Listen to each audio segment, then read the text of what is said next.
estudo da linguagem ganhou terreno e foi mais, então, teve mais profundidade a partir, então, das ideias do linguista suíço Ferdinand Saussure.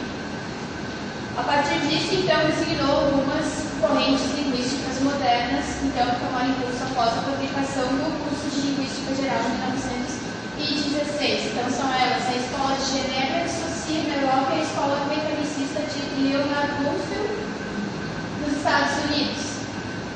Apesar de elas terem algumas divergências, algumas diferenças, né, de pensamento, elas consideram as línguas como entidades autônomas, baseando-se então na noção de estrutura, ou seja, para se formar então uma determinada frase, ela vai ter que seguir uma estrutura a partir das palavras então da língua. Em 1918, então, alguns linguistas russos formaram então o Círculo Linguístico de Praga, onde eles exploram pela primeira vez então as ideias dele a respeito de estrutura. O objetivo deles com esse trabalho então era estudar os sistemas de fonemas, né, ou seja, as línguas em si. A estrutura então nasceu a partir desses linguistas então que se colocaram contra, né, nos estudos puramente históricos sobre o tema.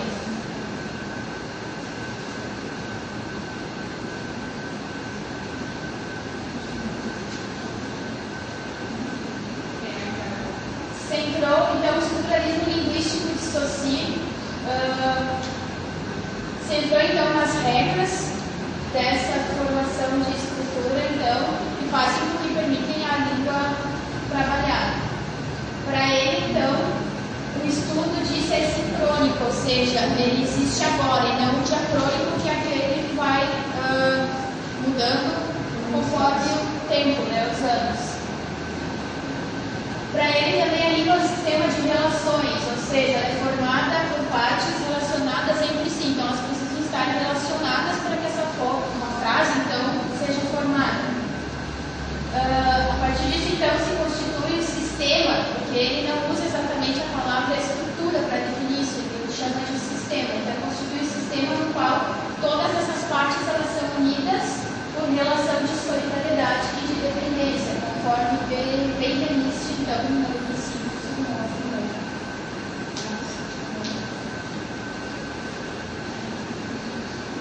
O estruturalismo, ele ia contra os conceitos gramaticais daquela época, gramática tradicional. Então, a gramática, ela trabalhava com a noção das palavras. E o estruturalismo, ele trabalha a função que a palavra tem dentro da frase, dentro do contexto que está se usando na comunicação. Essas unidades de língua, elas não existem por si só, mas sim elas têm as suas relações dentro do conjunto.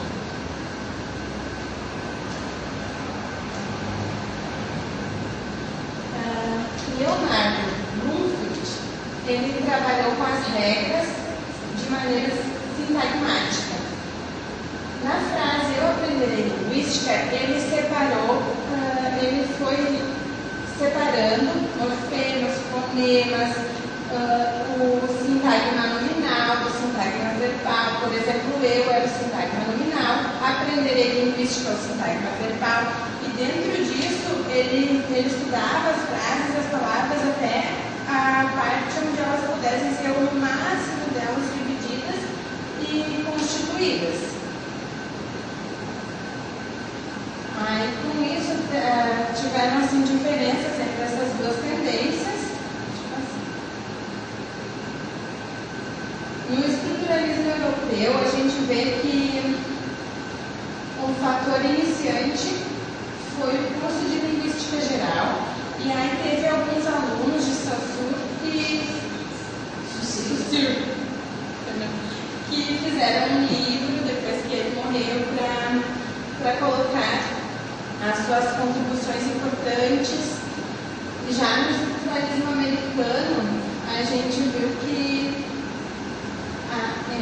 a obra ela é considerada uma espécie de manual para os linguistas americanos.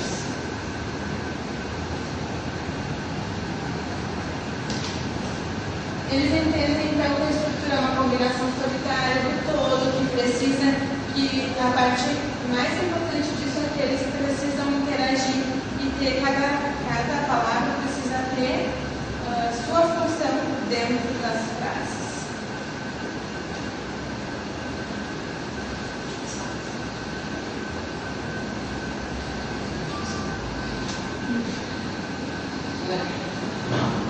Já na década de 50, Chomsky entra em ação e aí começam as críticas e as ideias, na verdade, às ideias estruturalistas europeias e americanas.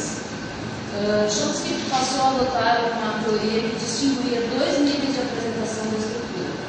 A de superfície, que é a análise das unidades, tais quais se apresentam na frase, e a estrutura profunda, que reúne informações que tornam possível a interpretação dos enunciados.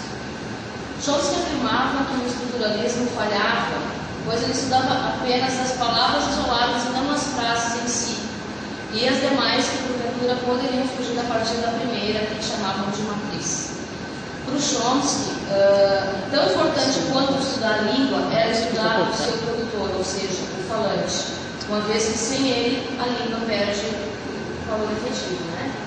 Então ele funda as bases de um estudo que explica o que é necessário para que o falante produza todas as frases de sua língua, mesmo não tendo tido qualquer instrução para isso, ou tendo ouvido as frases antes. Ele estabeleceu assim que as frases são compostas a partir das transformações que podem sofrer. Ele afirma que as transformações são espontâneas e explica que as frases ficam reservadas, guardadas na nossa consciência de falantes de uma forma primitiva, ou seja, no masculino, no singular e os verbos no infinitivo. E quando nós vamos utilizar, ou seja, quando nós vamos formular uma frase, nós aplicamos a essas palavras que estão armazenadas na forma primitiva uma regra, ou seja, as regras de transformação que são variáveis, na verdade, de acordo com a gramática, para que elas passem a fazer sentido. Ele acredita que existe uma regra advinda da gramática que já está internalizada. Para a gente entender isso, inclusive, tem um exemplo. Assim, as pessoa chegou atrasada. Não é necessário marcarmos o plural, pois todos sabemos que as é mais que uma. Então, ninguém diz, por consequência, a pessoa chegou, ou ainda a pessoa chegaram. Então, esse exemplo comprova a internalização da gramática. Então, se alguém diz as pessoas, a gente já compreende naturalmente que é o plural. Chomsky dá, na verdade, um grande valor ao falante. Ele afirma que todo falante tem capacidade para gerar frases inéditas, antes nunca ditas ou ouvidas, e infinitas em relação ao mundo, claro. E essa capacidade de produzirmos essas frases, a essa capacidade, o Chomsky se aproxima, na verdade, da ideia do conceito do suciro.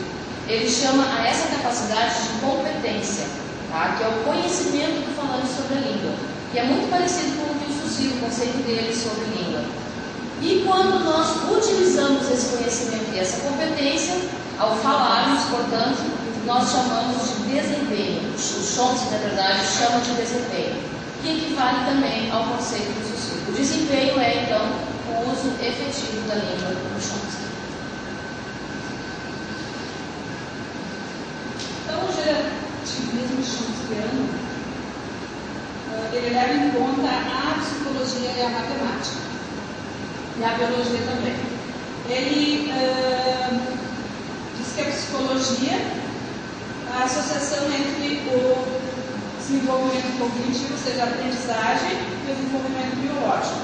Com isso, faz referência aos métodos de Piaget utilizado. Segundo Chomsky, todos possuímos uma regra de estruturação mínima que é inata, ou seja, já nasce com a gente e vai evoluindo com o tempo, com a idade, e que possibilita aos indivíduos a ampliação dessa regra. Essa relação tem a ver com a teoria da psicologia de Vygotsky, também o conceito de Vygotsky, que afirma que é essencial a interação da criança com o adulto para que ela possa desenvolver e ampliar a sua linguagem. Ele diz também, por que da matemática? Porque ele diz que na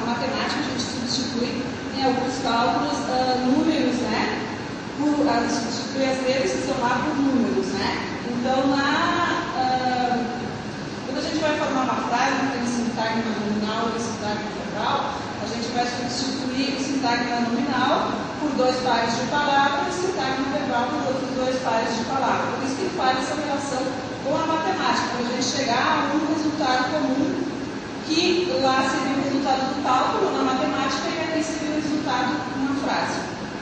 Né? E ele diz também que nós, os falantes, somos verificadores da gramaticalidade. Por quê? Porque se alguém diz uma frase, ontem mãe foi chorar, essa frase a gente identifica que ela é agramatical porque ela não está na sua ordem correta, né? Ou mesmo que a gente fale de uma forma bem diferente, umas palavras esdrúxulas, a gente vai conseguir identificar o sujeito, vai conseguir identificar o verbo, enfim, os termos essenciais. E também ele fala que a gente tem competência para ouvir e para falar e ouvir, e nessa relação de produzir frases.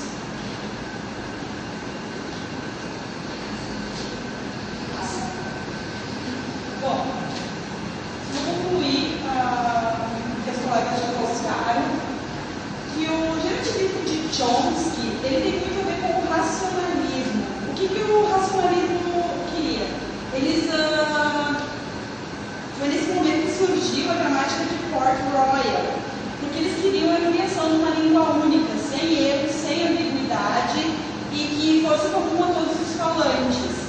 Os estruturalistas, quando eles segmentavam as palavras, as morfemas, as fonemas, a ideia, o que eles procuravam eram as diferenças entre as línguas. Já os generativistas estavam mais preocupados com as semelhanças. Nesse ponto, ao se preocupar com as semelhanças entre as línguas, Chomsky pensa da mesma forma que os racionalistas, porque no momento que quiseram criar uma língua universal, ele busca essa semelhança entre as línguas para ver o que já vem em cada ser humano, o que é nato do ser humano para desenvolver a linguagem. Os conceitos de Chomsky são usados até os dias atuais, ele é muito respeitado, porque todas as suas afirmações fazem muito sentido. E resta mencionar que a linguagem, além de ser uma ciência que se estuda aqui, ela é um lugar onde todos os indivíduos se comunicam, não há linguagem sem o falante. Então, ela representa as relações entre as pessoas, entre os povos, ou seja, muito mais do que uma ciência ser estudada. Ela é nata do ser humano e ela está sempre em constante mudança e interfere diretamente nas relações, pessoa a pessoa, povos e povos. E é isso. Obrigada. Obrigada.